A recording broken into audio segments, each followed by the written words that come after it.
మీరు చెంప మీద కొడితే అవును. ఆ, ఇంకో చెంప ఎందుకు చూపించాలా? చెయ్యి నరికేద్దాం. నువ్వు ఫస్ట్ ఆఫ్ ఆల్ ఎందుకు కొడతావు? చాలా పెద్ద స్టేట్మెంట్ ఇది. నువ్వు చెంప మీద కొడితే నీ చెంప నేను కొట్టను, ఎందుకంటే నేను నిన్ను కొట్టాలి అని నా ధర్మం నేర్పియలే. కానీ నువ్వు నా ధర్మంలో ఉన్న టాలరెన్స్ ని అడ్వాంటేజ్ గా తీసుకొని నువ్వు నా చెంప మీద కొడితే నేను నీ చెయ్యి విరగొడతా. నెక్స్ట్ టైం నన్ను కొట్టడం కాదు, ఇంకెవరిని కొట్టడానికి కూడా నీకు ఆ చెయ్యలేవద్దు. అంటే మీరు ఏంటి ఈ దేశంలో మన ధర్మాన్ని ఎవరైతే వ్యతిరేకిస్తారో వాళ్ళు ఇక్కడ ఉండడానికి వీల్లేదు అని అంటున్నారా? ఎట్లా? మన ధర్మంలో డివిజనే లేదు కదా. ముస్లిం క్రిస్టియన్ ముస్లిం అనేదే లేదు. మనదంతా కూడా వసుదైక కుటుంబం. ఈశ్వర సర్వభూతానం.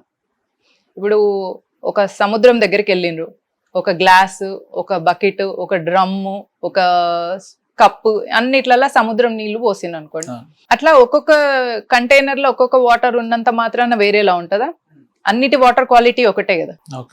టెస్ట్ చేస్తేనైతే అన్ని ఒకేలా ఉంటాయి కదా. ఇన్ ద సేమ్ వే ముస్లిం అయినా, క్రిస్టియన్ అయినా, హిందూ అయినా కూడా ఆ పరమాత్మ అంశం మనము అనేది మన సంస్కృతి నేర్పిస్తుంది.